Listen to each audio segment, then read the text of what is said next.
Do you like samurai, knights, Roman soldiers' armor and weapons? Then become a noble one, join the noble highborn army.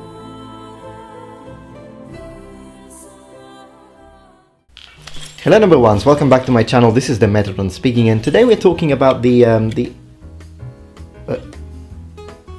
hello? Excuse me? Who let that guy in? 仕事中だからなんだこれ?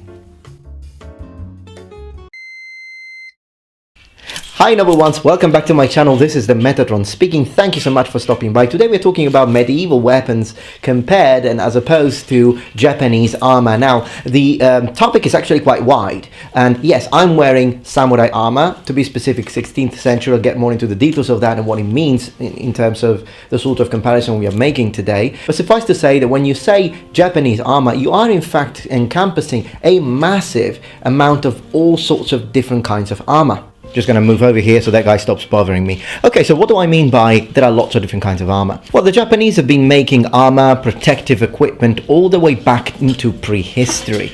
And in fact, they didn't always use a very complex materials, and we'll get back to that. But even when we are looking at iron suits of armor, then you just need to go back to the Iron Age, and you find the tanko, the keiko, which were made of iron, and they were very well tailored for the body. So the Japanese have lots of different kinds, and these will be very different to the sort of armor used by the samurai.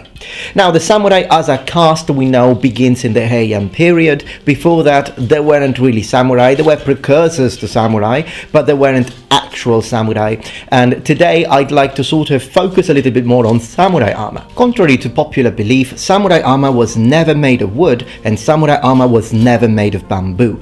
It was instead made of either iron, steel, sometimes leather on top of iron, and other times it could even be made, when we are talking about very low class sort of armor used by Ashigaru, it could even be made of many different layers of paper. So we've got loads of different possibilities, just not wood and bamboo. So where do these myths come from? Well, the erroneous idea that samurai armor was made of bamboo comes from the very early protective equipment used for kendo, so the very first iterations of kendo, so practice tools. This style at the time was called gekiken, not kendo. When talking about wooden armor instead, the situation is a little bit more complex. As you noticed, I said that samurai armor was never made of wood, but I didn't say that Japanese armor was never made of wood. Pre-Iron Age armor was most likely made of wood. Wooden panels wrapped around the body of the wearer, because at that time still hadn't had enough contact with the continent. They hadn't seen the Korean versions of iron armor, so they didn't know how to make it, and therefore they used what they had, in that case wood, which was abundant. When the samurai class will rise to power, by that time the Japanese perfectly knew how to make suits of armor of metal, whether it be iron or whether it be steel, for the people with the money. Now the reason why all of this was important to point out is because what is the purpose of armor? It is to keep you safe from the weapons of the time. Now when we're talking about weapons of the time of the samurai, namely for example the katana or the yari, or even the Tanegashima Teppo, we'll get back in a minute to that, the arquebus, well, neither wood nor bamboo could ever work at all, so they were never used. If they had worked, they would have been used. It's as simple as that. Now, was samurai armor adequate against the weapons of its time? Absolutely. Now, of course, again, when we talk armor, we're always talking about a compromise. Do you want more protection or do you want more mobility? In the case of the samurai, they most of the time wanted the mobility, but that doesn't mean that they completely gave up protection. It doesn't mean that they didn't care about protection, which is something that I hear so much, and it really drives me nuts, the idea of, oh, the samurai didn't care because they were so skilled with martial arts that they don't need the armor to slow them down. And that is absolutely stupid, suicidal, and absolutely wrong from a historical and archaeological point of view. We know for a fact that the samurai liked cladding themselves in armor, and yes, this armor that I have here now, it's a kind of armor that is already starting to become a little smaller. The silhouette is more tailored, and this armor is lighter if compared to some of the heaviest configurations that we get in Europe, particularly when talking about the joust. But when we look at early samurai armor, such as the sort of armor called oyoroi, then it was quite heavy, and most of the weight was on the shoulders, which means that at the end of the day, if you look at the actual full weight of a oyoroi, battlefield oyoroi, it would weigh more than a medieval suit of knightly armor, depending on the configuration. So how would a suit of samurai armor, whether it be Heian Jidai or whether it be Tosei Gusokuso Sengoku Jidai, Sengoku period, fare against medieval weapons of the time? Let's begin with the sword. Armor needed to be able to protect samurai against these, obviously. And does it work? Well, absolutely. It does a good job. A cut from a very sharp katana against the metal of the armor, against the mail rings here, against the plate ribs here, will not cut through. So would that be true also for a European sword? Absolutely. I mean, you can try with a double-edged European sword and cut samurai armor, and this one is slightly sharp, I'd like to say, and no, not a problem. You're never going to cut through this because it's metal, of course. But one advantage that European swords have, particularly, this is a late 13th century one, but maybe even further on, one advantage that these European swords have is that I believe it would be easier to try and half sword and go for the gaps in samurai armor. But you can do that with a katana. In fact, styles such as Katori Shintoryu and many others, if you see how they do their fighting in armor, and if you see their kata that represent fighting against someone in armor, they always try and cut, because the Japanese tend to prefer cutting over thrusting traditionally, but they do always try to cut under the armpit, for example. They try to cut in the inside of the thigh, they try to cut in the neck here, so the areas that usually, bear with me, usually are not fully armored. Of course, only many years, if not decades of practice put you in the position of being able to utilize your techniques in a viable and effective way. And that will be even more so if we were actual samurai practicing in the Sengoku period. So just because you repeated a kata about cutting the weak areas and weak spots of samurai armor for a year, it doesn't mean you will be able to do it, because you have to remember that the samurai who's wearing the armor is perfectly aware of those weak spots. That's problem number one. Problem number two, these are not always weak spots. There are types of auxiliary armor that can protect you underneath hexagonal plates underneath your armpit. You can have reinforcement for the area of your belly so that it will not be cut as easily, even double layered. You can protect those areas. So does that mean that a samurai would be invincible? No, but it would definitely make it harder to exploit these weak spots. For example, even wearing protection for your throat and protection here. Changing weapon. What about blunt weapons, something like a mace or a warhammer? Would these destroy, nullify, go through Japanese armor, Japanese samurai armor, and would they give a massive advantage to the knights? Well, you see, the Japanese had their own kind of blunt implements, weapons that don't use an edge to hurt your opponent, but use the sheer mass, particularly concentrated into the business end of the weapon, to try and sort of go through the armor.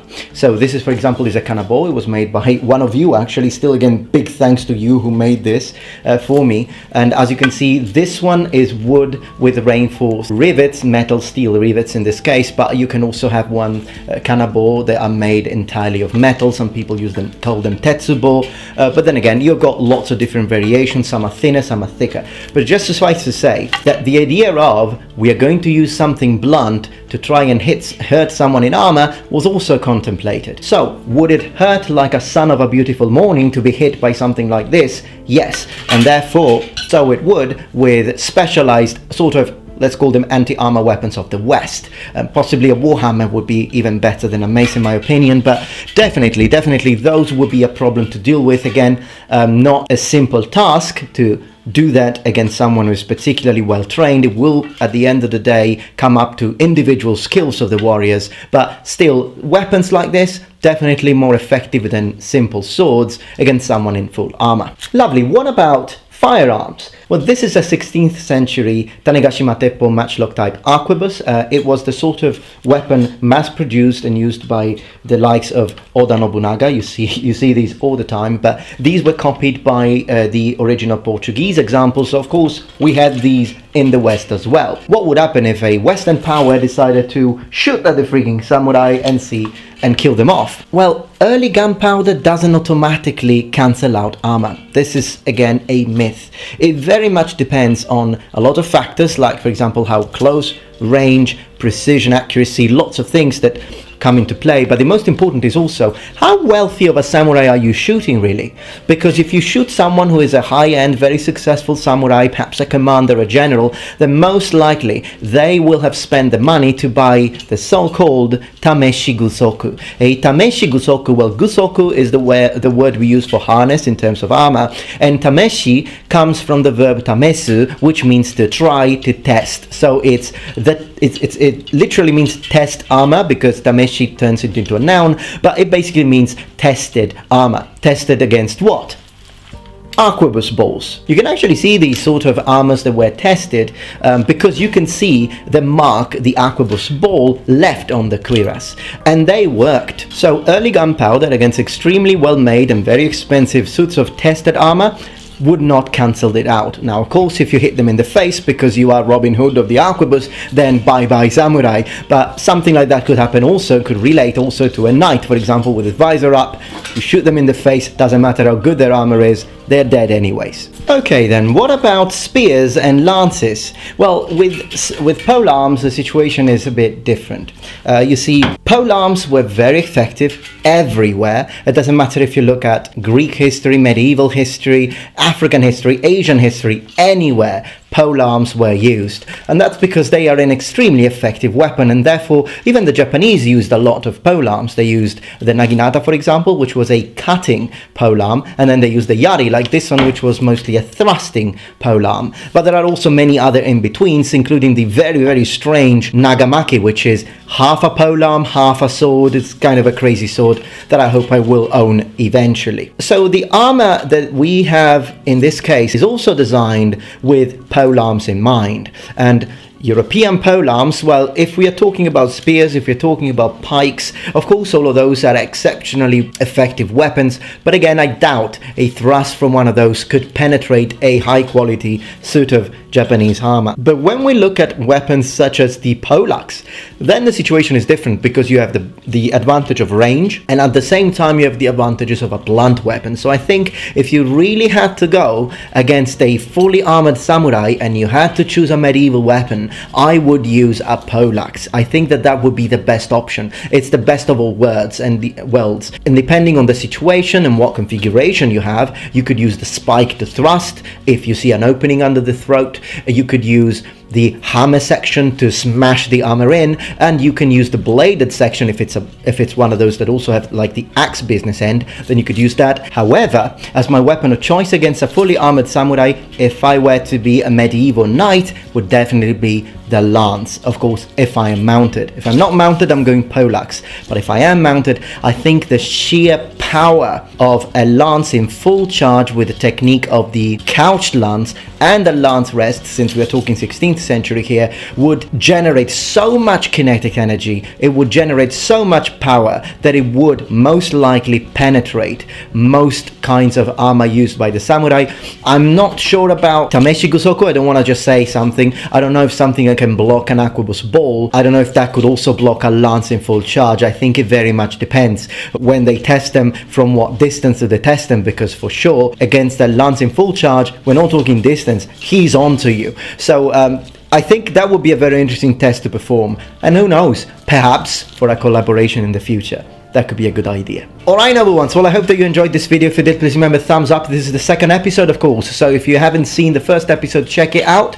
And thank you so much for watching. I hope you enjoyed it, and if you're not yet members of this community, become a noble one. Join the Highborn Army. I will see you again next week on Wednesday in the evening in Europe and early afternoon in America. I hope to see you there, and remember, the Metatron has spread his wings. Ah, that was fun. Bye.